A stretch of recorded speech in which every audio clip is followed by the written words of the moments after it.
burning sands of northern Africa, beneath a hot desert sun, a powerful kingdom thrived for thousands of years. Strong kings and queens built massive temples and buried their dead in pyramid-shaped tombs. But this is not Egypt, and the people who made these monuments were not ancient Egyptians.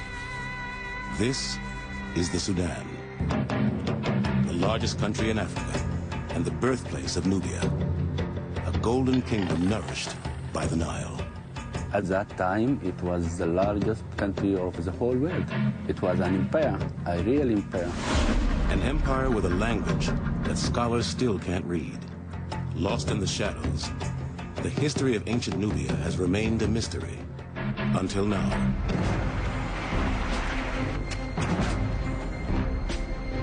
You have the chance to find something for the first time. We're writing the history books right now from the antiquities of this country. From the ground comes evidence of sacred rituals.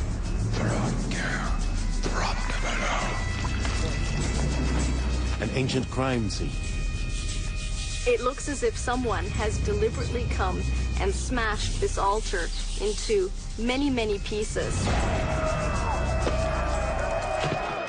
And a ruthless invasion that may have brought down the powerful empire.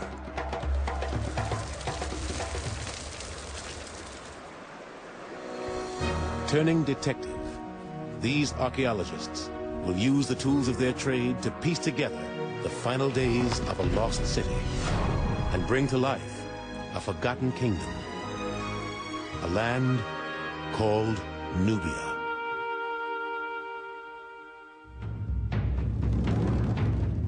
Ancient Nubia began to emerge as a powerful state in what is now Sudan around 2000 BC. Not long after the first Egyptian dynasties had forged their own nation farther to the north. From the beginning, Nubian rulers and their formidable armies of skilled archers were perceived by the Egyptians as a force to be reckoned with, and a dangerous competitor for control of the southern reaches of the Nile. For many years, Egyptian pharaohs held sway over their southern adversaries. But there came a time when the Nubians turned the tables and conquered Egypt. Rivals at war, partners in trade, the history of these two nations would be intertwined for millennia. Today, it's the Egyptians who bask in the limelight, but the story of one of their greatest rivals is beginning to emerge from the shadows. The Nubians were African, sophisticated and artistic. They flourished independently of Egypt for thousands of years. Rich veins of gold brought Nubian rulers great wealth. Artists excelled at fashioning the precious metal into jewelry to adorn their royal patrons. Ceramics produced by Nubian potters were considered some of the finest in the ancient world. Nubian architects not only built temples to a unique pantheon of gods, they also revitalized Egyptian traditions. Today, Sudan has nearly 3 times as many pyramids as Egypt. When I think about all those powerful kings who ruled over the Sudan, I like very much that those people would have been my ancestors. Always I feel I am part of them. In the 1920s, Harvard archaeologist George Reisner excavated Nubia's magnificent tombs and laid the foundation for a chronology of kings and queens that spans more than 1,000 years. We have their names, but many of their stories are still lost in the cryptic code of the Nubian script.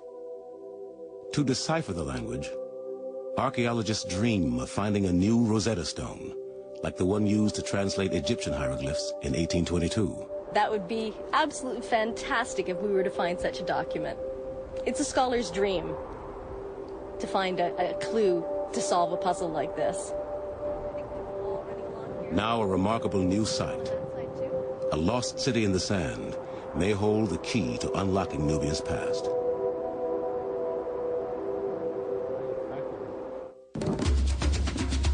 Archaeologists Julie Anderson and Salah Ahmed must travel 220 miles north of Khartoum. It takes 9 dust-choked hours to reach their destination, the modern village of Dangeil. The site lies hidden beneath mysterious mounds of sand near the center of town. It's a well-preserved Nubian city, 2,000 years old, and some 24 football fields in size.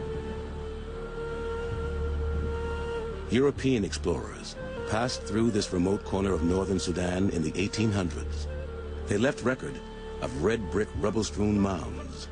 But it wasn't until Julie and Salah explored the site 3 years ago that the existence of an ancient city was finally confirmed. We started digging, and in the first 20 minutes, we found what looked like a floor, and we started clearing it off, and then we found the edges, and we realized it was a huge wall we were standing on. It wasn't a floor at all. It was quite a shock. We suddenly began to understand that the site was absolutely huge, much, much larger than we had ever anticipated.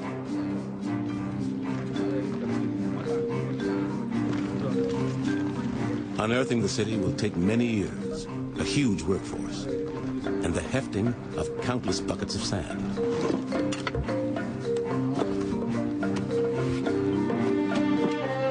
But already, an impressive structure is coming to light. Beneath one of the central mounds, the team has found the remains of one of the largest temples in the Sudan. Julie and Salah don't know exactly when it was built, but they believe it is dedicated to the supreme god worshipped by both Nubians and Egyptians, the ram-headed Amun. Temples to this king of gods have a classic shape, based on the one built by the Egyptians at Karnak, and the layout of Dangeil seems to follow suit.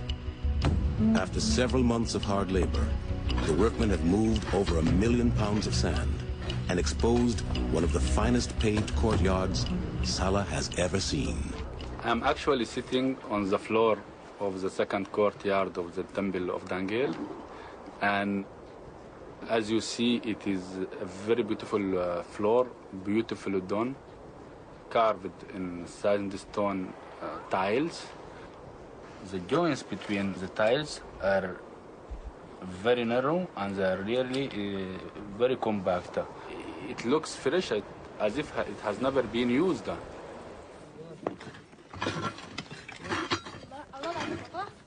In another part of the temple, Julie has unearthed the remains of a large sandstone column. Buried for centuries, carved figures have been protected from the abrasive power of wind and sand. He's beautiful. Got a little belly button. This is really beautiful. Yeah. Very well preserved. Oh, look, he's wearing a little kilt. And he's got a little fat tummy, which is kind of nice. And he's got the water jars. One is here, and the other one's here. And they're actually pouring water. They're pouring libations, offerings to the god. Let's clean them off a little bit better there. In this extreme climate, it's no surprise to find depictions of water offerings in the temple. Water is life. In the heat, particularly in the summer here, when it can be 50 degrees Celsius, water is an absolutely welcome offering. Ahmed, along with the water-bearing god Happy, the sandstone column is inscribed with the Nubians' mysterious text. The seated man, this is the letter A, and he's got his head here, he's got an arm down, an arm upraised, and he's sort of crouching, and we know he sounds like ah. Unfortunately, while we know he starts a lot of words, and we know what he sounds like, we have no idea what these words mean.